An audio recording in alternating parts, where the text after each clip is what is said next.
महोदय, मुझे इस संबंध में एक बात और कहनी है।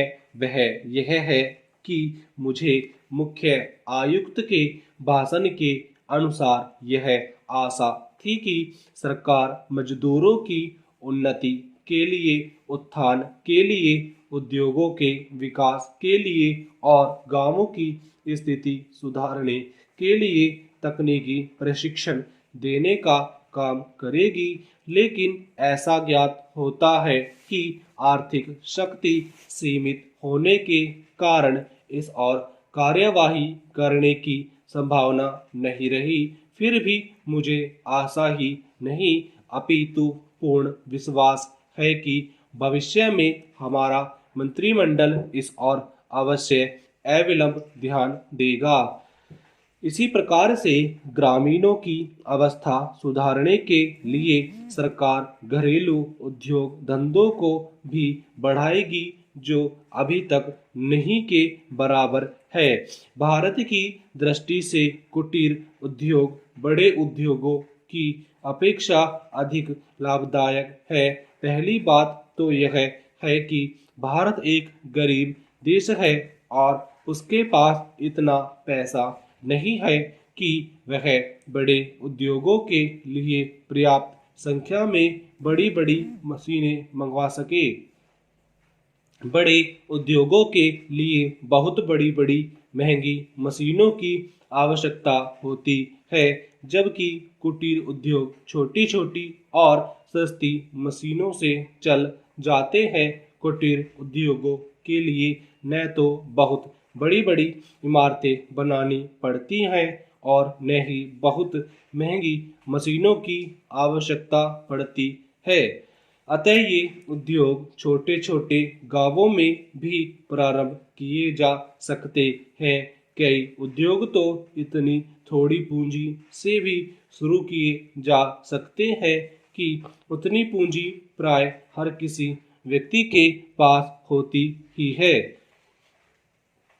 कुटीर उद्योगों में दूसरी बड़ी सुविधा यह है कि इनमें बहुत मजदूरों की आवश्यकता नहीं होती।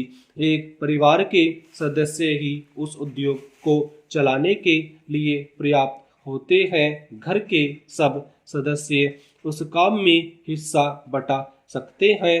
बड़े उद्योगों में प्रत्येक मजदूर को कोई विशेष कार्य सीखना होता है और उस काम में कुशलता प्राप्त करने में उसे काफी समय लग जाता है। तीसरी चीज जो मैं आपके सामने रखना चाहूँगा वह यह है कि जो विचार और सुझाव आपके सामने प्रस्तुत किए गए हैं वे एक पवित्र, शुद्ध और जनता व प्रांत सुझाव आपके सामने प्रस्तुत किए गए हैं। वे एक पवित्र, शुद्ध और जनता व प्रांत के हित को ध्यान में रखकर ही प्रस्तुत किए गए हैं और मुझे पूर्ण विश्वास है कि बिना किसी दलगत भावना के शिकार हुए आप उनकी जांच करेंगे और यदि वे जनहित की कसौटी पर खरे उतरे तो उन पर कार्यवाही करेंगे।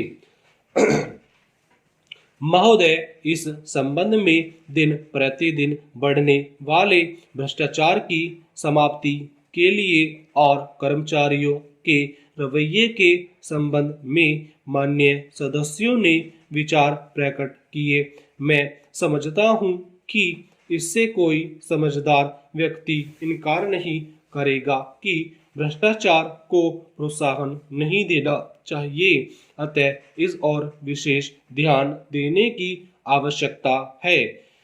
भ्रष्टाचार को समाप्त करने के लिए जो कठिनाइयां सरकार के समक्ष है उन पर शीघ्र ही कदम उठाए जाने चाहिए। यदि सख्ती भी बरतनी पड़े तो चिंता नहीं, हमें ऐसे कदम उठाने ही हैं।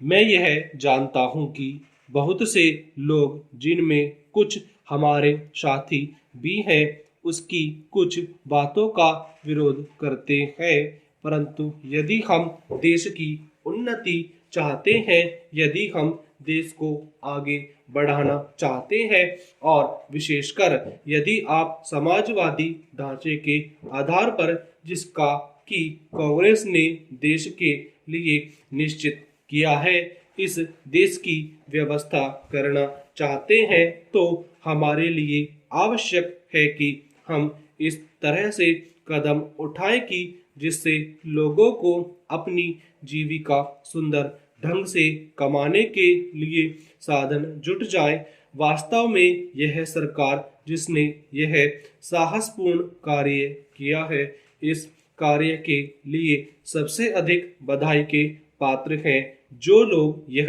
आशा करते हैं कि हर एक काम उस ढंग से होना चाहिए जिसके लिए गांधी जी हमसे कहा करते थे, और जैसा कि अभी हमारे एक साथी कह रहे थे कि जिस तरह से सरकार ने इस संबंध में व्यवहार किया है वह गांधी जी की नीति के अनुसार नहीं था। यही नहीं, उन्होंने तो एक तरह से कांग्रेस ने जो समाजवादी ढांचे पर समाज की व्यवस्था की नीति अपनाई है उसका विरोध किया, और मेरी समझ में उनकी बात नहीं आती कि एक तरफ तो वह कांग्रेस के अंदर है और दूसरी ओर कांग्रेस द्वारा स्वीकार की हुई नीति का इस प्रकार से विरोध करते हैं। मैं समझता हूँ कि वह इस बात को भी जानते होंगे कि कांग्रेस द्वारा इस नीति को स्वीकार कराने वालों में अधिकतर वे ही लोग हैं जो गांधी जी के अनुयायी हैं और उनके सिद्धांतों में विश्वास रखते हैं। ऐसी स्थिति में उनकी वह बात समझ में नहीं आती कि आज सरकार प्रजातंत्र और गांधी जी के बताए हुए नियमों के अनुसार आचरण क्यों नहीं कर रही है। यह बात बिल्कुल ठीक नहीं